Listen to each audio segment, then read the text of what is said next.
എല്ലാവർക്കും പുതിയൊരു വീഡിയോയിലേക്ക് സ്വാഗതം. LBS അലോട്ട്മെൻറ്റിൻ്റെ പുതിയ അപ്ഡേറ്റ്സ് ആയിട്ടാണ് ഇന്നത്തെ വീഡിയോ. സോ ഇതിൽ പ്രധാനമായിട്ട് 3 കാര്യങ്ങളാണ് പറയുന്നത്. അപ്പോൾ ലാസ്റ്റ് വരെ നിങ്ങൾ കാണാൻ ശ്രമിക്കുക. ഫസ്റ്റ് ഓഫ് ഓൾ, നിങ്ങളുടെ ആപ്ലിക്കേഷൻ സ്റ്റാറ്റസ് അതിൻ്റെ പ്രിലിമിനറി സ്ക്രൂട്ടനിങ് ഒക്കെ കഴിഞ്ഞ് പബ്ലിഷ് ചെയ്തിട്ടുണ്ട്.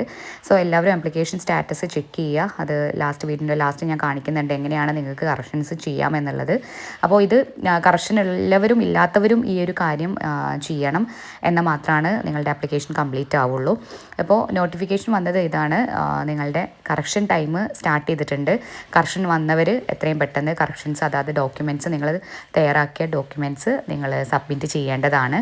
പിന്നെ അതേപോലെ രണ്ടാമത് വന്നിട്ടുള്ളത് നിങ്ങളുടെ ഇപ്പോൾ ഡിസബിലിറ്റി ക്രൈറ്റീരിയയിലൊക്കെ വരുന്ന കുട്ടികൾക്ക് ഒരു മെഡിക്കൽ ബോഡി ടെസ്റ്റ് അതായത് ട്രിവാൻഡ്രത്ത് വെച്ചിട്ട് നിങ്ങൾക്ക് ഇൻഡിവിജ്വലായിട്ട് ഓരോ കുട്ടികളെയും ഒരു മെഡിക്കൽ ടെസ്റ്റ് വരുന്നുണ്ട്. അപ്പോൾ അതിന് നിങ്ങൾ റിപ്പോർട്ട് ചെയ്യണം. അപ്പോൾ അതിൽ എലിജിബിൾ ആയിട്ടുള്ള കുട്ടികളുടെ ലിസ്റ്റ് പബ്ലിഷ് ചെയ്തിട്ടുണ്ട്. അപ്പോൾ അത് ചെക്ക് ചെയ്തിട്ട് നിങ്ങൾ ട്രിവാൻഡ്രത്ത് പോയിട്ട് ഈ ഒരു മെഡിക്കൽ ടെസ്റ്റ് നിങ്ങൾ ക്വാളിഫൈ ആവണം, അല്ലെങ്കിൽ നിങ്ങളുടെ മെഡിക്കൽ ഡോക്യുമെൻറ്റ്സ് എല്ലാം നിങ്ങൾ അവിടെ സബ്മിറ്റ് ചെയ്യണം. മൂന്നാമതായിട്ട് കഴിഞ്ഞ പ്രാവശ്യം 2025 വന്നിട്ടുള്ള ലാസ്റ്റ് ഇൻഡെക്സ് മാർക്ക് പബ്ലിഷ് ചെയ്തിട്ടുണ്ട്. അതായത് ഓരോ കോളേജിലും ലാസ്റ്റ് ഇൻഡെക്സ് മാർക്ക് ഏത് കാറ്റഗറിയിൽ വന്ന എത്ര ഇൻഡെക്സ് ഉള്ള കുട്ടികൾക്കാണ് കിട്ടിയിട്ടുള്ളത് എന്നുള്ള ഡീറ്റെയിൽസും കൊടുത്തിട്ടുണ്ട്. അപ്പോൾ അത് നിങ്ങൾക്ക് ചെക്ക് ചെയ്താൽ മനസ്സിലാവും. ഈച്ച് കോഴ്സസിൽ ഇപ്പോൾ അനസ്തേഷ്യ ടെക്നോളജിയിൽ ഓരോ കോളേജിലും ലാസ്റ്റ് ഇൻഡെക്സ് മാർക്ക്, അതായത് ഏറ്റവും ലാസ്റ്റ് അലോട്ട്മെൻറ്റ് വന്നിട്ടുള്ള ഇൻഡെക്സ് മാർക്കാണ്. അപ്പോൾ അത്രയും നിങ്ങൾ വെയിറ്റ് ചെയ്ത് കഴിഞ്ഞാൽ നിങ്ങൾക്ക് ഇത്രയും കുറഞ്ഞ ഇൻഡെക്സ് ഒക്കെ കിട്ടിയ കുട്ടികൾക്ക് ഒരു ചാൻസ് ഉണ്ടെന്ന് പറയാം. പക്ഷേ നിങ്ങൾ വെയിറ്റ് ചെയ്യണം. എല്ലാ അലോട്ട്മെൻറ്റ്സും ഏകദേശം കഴിഞ്ഞ പ്രാവശ്യം ഒരു 20ഓളം അലോട്ട്മെൻറ്റ്സ് കഴിഞ്ഞിട്ടുള്ള ഫൈനൽ റിസൾട്ടാണ് നിങ്ങളിതിൽ കാണുന്നത്. ഇതിൽ തന്നെ ചെക്ക് ചെയ്ത് കഴിഞ്ഞാൽ നിങ്ങൾക്ക് മനസ്സിലാവും. ഗവൺമെൻറ് മെഡിക്കൽ കോളേജിലൊക്കെ ഏകദേശം 290, 290ൻ്റെ മുകളിലുള്ള കുട്ടികൾക്കാണ് അഡ്മിഷൻസ് കിട്ടിയിട്ടുള്ളത്. അത് ചെക്ക് ചെയ്ത് കഴിഞ്ഞാൽ നിങ്ങൾക്ക് ഇതിൽ മനസ്സിലാവുന്നതാണ്. ഇതൊക്കെ LBSൻ്റെ വെബ്സൈറ്റിൽ പ്രസിദ്ധീകരിച്ചിട്ടുള്ള ഡീറ്റെയിൽസ് ആണ്. സോ നിങ്ങൾക്ക് LBSൻ്റെ സൈറ്റിൽ കയറി കഴിഞ്ഞാൽ ഈ ഡീറ്റെയിൽസ് മൊത്തം നിങ്ങൾക്ക് ലഭിക്കുന്നതാണ്. അപ്പോൾ ഞാൻ ഇനി എങ്ങനെയാണ് നിങ്ങൾ കറക്ഷൻ ചെയ്യാന്നുള്ള ഡീറ്റെയിൽസും കൂടെ അതിനകത്ത് കൊടുക്കുന്നുണ്ട്.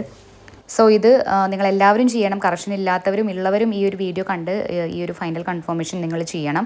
ഡാറ്റ നിങ്ങൾ എടുത്തു കഴിഞ്ഞാൽ നിങ്ങൾക്ക് ഇതുപോലെ കാണാൻ സാധിക്കും. അതിൽ ലാസ്റ്റായിട്ട് നിങ്ങൾക്ക് റിമാർക്സ് ഉള്ളവർക്ക് അത് കൊടുത്തിട്ടുണ്ടാവും, ഇല്ലാത്തവർ ഇപ്പോൾ ഇനി നിങ്ങൾക്ക് പ്രൊവിഷണലി ആക്സെപ്റ്റഡ് ആണെങ്കിലും എന്തെങ്കിലും നിങ്ങൾക്ക് ചേഞ്ചസ് വരുത്താനുണ്ടെങ്കിൽ ആ റിമാർക്സിൻ്റെ അവിടെ നിങ്ങൾ കൊടുക്കുക. ഏതാണ് നിങ്ങൾക്ക് എന്തെങ്കിലും അക്ഷരത്തെറ്റുണ്ടെങ്കിലോ ഇയറിൽ എന്തെങ്കിലും ചേഞ്ചസ് ഉണ്ടെങ്കിലോ അത് മാറ്റണം എന്ന് പറഞ്ഞിട്ട് അവിടെ റിമാർക്സിൽ കൊടുത്തു കഴിഞ്ഞാൽ അത് നിങ്ങൾക്ക് അവിടെ കറക്ഷൻ ചെയ്യാനുള്ള ഒരു ഓപ്ഷനും കൂടെ കാണിക്കുന്നതാണ്. അപ്പോൾ അതുപോലെ നിങ്ങൾ കൺഫർമേഷൻ അവിടെ താഴെ കൊടുത്തിട്ടുണ്ട് എൻട്രീസ് ആർ കറക്റ്റ് അല്ലെങ്കിൽ കറക്ഷൻസ് റിക്വയർഡ്. അപ്പോൾ എൻട്രീസ് ആർ കറക്റ്റ് എന്നുള്ള ഓപ്ഷൻസ്, ഇപ്പോൾ കറക്ഷൻസ് ഒന്നുമില്ലാത്തവർ ഈ എൻട്രീസ് ആർ കറക്റ്റ് എന്നുള്ള ഓപ്ഷൻസ് ക്ലിക്ക് ചെയ്തിട്ട് നിങ്ങൾ കൺഫേം ബട്ടൺ ക്ലിക്ക് ചെയ്യേണ്ടതാണ്. എന്നാലാണ് നിങ്ങളുടെ ഫൈനൽ നിങ്ങളുടെ ഈ ഒരു ആപ്ലിക്കേഷൻ കംപ്ലീറ്റ് ആവുള്ളൂ.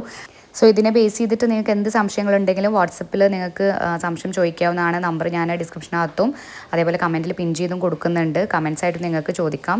അപ്പോൾ എന്തെങ്കിലും ഡൗട്ട് ഉണ്ടെങ്കിൽ നിങ്ങൾ കമൻറ്റ് ചെയ്യുക. അടുത്തൊരു വീഡിയോ ആയിട്ട് വീണ്ടും കാണാം.